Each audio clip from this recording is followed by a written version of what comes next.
सिंधुदुर्ग जिल्ह्यासह इतर जिल्ह्यातील ताज्या घडामोडी पाहण्यासाठी सिंधुदुर्ग 24 तासला सबस्क्राइब करा आणि बेल आयकॉनवर क्लिक करा। सिंधुदुर्ग 24 तास सदैव तुमच्या सोबत। पुढील बातमी पाहणार आहोत विस्ताराने। कोकणातील ओल्या काजूगरांची वाढती मागणी आणि ओल्या काजू बी मधून ओले काजूगर काढताना येणाऱ्या अडचणी लक्षात घेऊन डॉक्टर बाळासाहेब सावंत कोकण कृषी विद्यापीठ दापोली अंतर्गत वेंगुर्ले 10 MB हे वाण निर्मित केले असून याची कलमे लवकरच शेतकऱ्यांना प्रादेशिक फळ संशोधन केंद्र वेंगुर्ले येथे उपलब्ध होतील। या वाणाच्या काजू बी मधून ओले काजूगर काढण्यास सुलभ असल्याने यासाठी कमी खर्च येतो, अशी माहिती संचालक डॉक्टर वैभव शिंदे यांनी दिली आहे। दापोली कृषी विद्यापीठाने सन 2024 या वर्षामध्ये नेहमीप्रमाणे काजू संशोधन केंद्रातून नवनवीन जाती देण्याच्या प्रयत्नातून हा MB काजू 10 हे नवीन वाण विकसित केलेला आहे। हा जो वाण आहे तो प्रामुख्याने भाजीसाठी विकसित केलेला आहे। काजूगराची भाजी ही प्रत्येकाला आवडते, त्याचा स्वाद, त्याची चव ही हवीहवीशी वाटणार आहे आणि यासाठी आत्तापर्यंत डॉक्टर बाळासाहेब सावंत कोकण कृषी विद्यापीठाने 1 ते 9 जाती विकसित केल्या होत्या।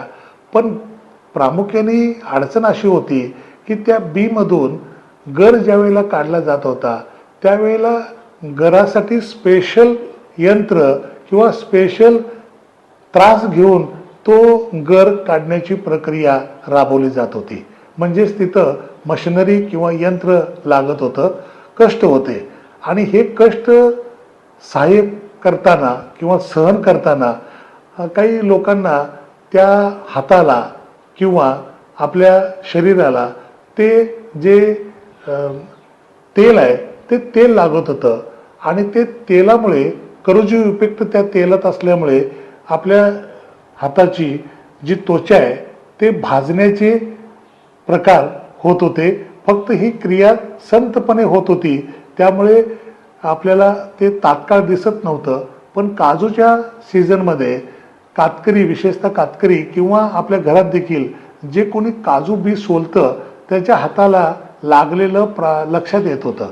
आता हा जो मुद्दा आहे तोच डॉक्टर बाळासाहेब सावंत कोकण कृषी विद्यापीठाने विचारात घेऊन गेल्या 10-12 वर्षापूर्वीपासून संशोधन करून हा जो वाण दिलेला आहे तो MB काजू 10 या जातीनं प्रसारित केलेला आहे आणि हा जो वाण आहे तो प्रत्येकाला हवाहवासा वाटणार आहे।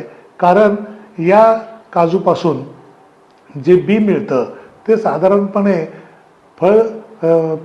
फळधारणा झाल्यापासून एक 90 ते 100 दिवसात ही बी तयार होते आणि 90 ते 100 दिवसात बी काढल्यानंतर एक बी सोलायला 20 सेकंद लागतात, अवघे 20 सेकंद। आणि हाताने सहजपणे जशा आपण शेंगा किंवा एक भेंडी जशी कापतो किंवा भाजीच्या शेंगा वगैरे जशा सोलतो तसं पटकिनी सोलता येतं आणि यामध्ये CNSL ऑइल जे आहे ते 60.85% इतकं आहे, म्हणजेच अल्प आहे। इतर जातीमध्ये ते अधिक असतं म्हणून आपल्या शरीराला ते भाजतं किंवा हानिकारक ठरतं, तसा प्रकार या काजूमध्ये नाही। त्यामुळे मी आपल्या माध्यमातून शेतकऱ्यांना सांगू इच्छितो की ही कलमं, अशा प्रकारची कलमं नवीन विकसित केलेलं वाण आमच्याकडे उपलब्ध आहेत।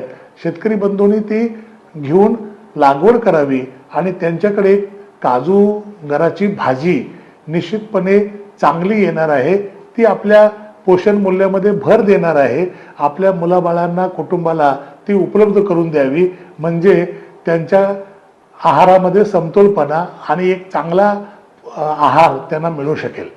सिंधुदुर्ग जिल्ह्यासह इतर जिल्ह्यातील ताज्या घडामोडी पाहण्यासाठी सिंधुदुर्ग 24 तासला सबस्क्राइब करा आणि बेल आयकॉनवर क्लिक करा। सिंधुदुर्ग 24 तास सदैव तुमच्या सोबत।